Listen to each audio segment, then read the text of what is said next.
दोस्तों नमस्कार, जय भीम। आज हम आपको बताएंगे कि बाबा साहब डॉक्टर भीमराव अंबेडकर हिंदू धर्म में सुधार के लिए कितनी मेहनत किए और वो हिंदू धर्म में बने रहने के लिए किस तरह से समानता की बात कर रहे थे। क्योंकि हिंदू धर्म उन्होंने तब छोड़ा नहीं था, इसलिए उसमें सम्मान पाने के लिए डॉक्टर अंबेडकर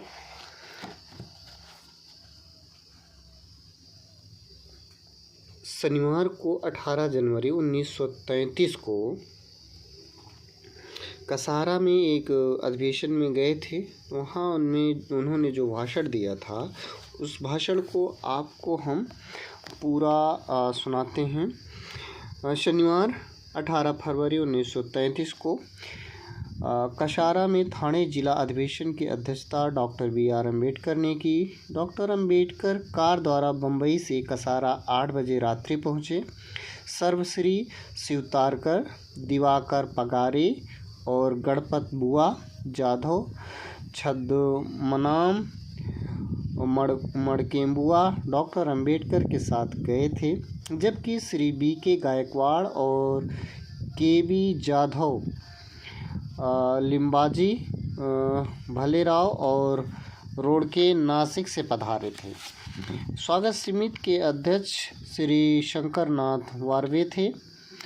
मंदिर प्रवेश बिल के संबंध में वक्तव्य देने के बाद डॉक्टर अंबेडकर ने आध्यात्मिकता का क्षणिक प्रचलन तथा अंधविश्वास के विरोध में दुष्प्रचार के बारे में कहा कि इन बुराइयों ने दलितों को युग से शक्ति विहीन किया है और उनकी पौरुषता को समाप्त कर दिया है।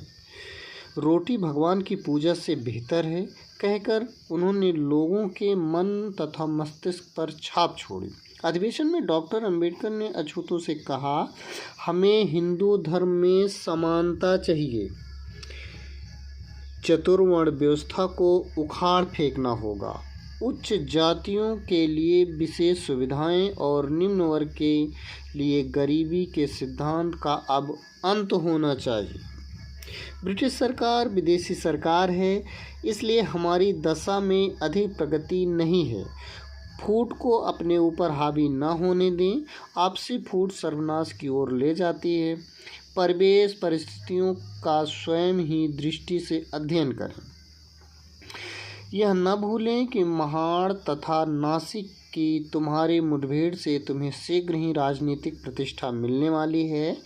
नासिक सत्याग्रह के समाचार लंदन के टाइम्स में हर दिन छपते थे तथा इनसे ब्रिटिश निवासियों में हमारे बारे में जानने की रुचि बढ़ी और उन्हें सीखने को मिला। उन्होंने आगे कहा, तुमने जो खोया उससे दूसरों को लाभ हुआ। तुम्हारे अपमान से दूसरों का गौरव बढ़ता है। तुम्हें अभाव की ज़िंदगी जीने को मजबूर, वस्तुओं से वंचित तथा अपमानित किया जाता है, क्योंकि वे जो तुमसे ऊपर हैं प्रबल तानाशाह हैं और अविश्वसनीय हैं, और यह किसी भी तरह तुम्हारे पूर्व जन्म में किए पापों का फल नहीं है। तुम्हारे पास कोई ज़मीन नहीं है क्योंकि दूसरों ने हड़प ली है। तुम्हारे पास कोई पद नहीं है क्योंकि दूसरों ने उन पर एकाधिकार बना लिया है।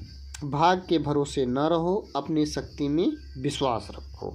डॉक्टर अंबेडकर उसमें लोगों को जागरूक कर रहे थे और हिंदू धर्म में समानता मान रहे थे, लेकिन इसका प्रभाव क्या हुआ हम जानेंगे अगले वीडियो में।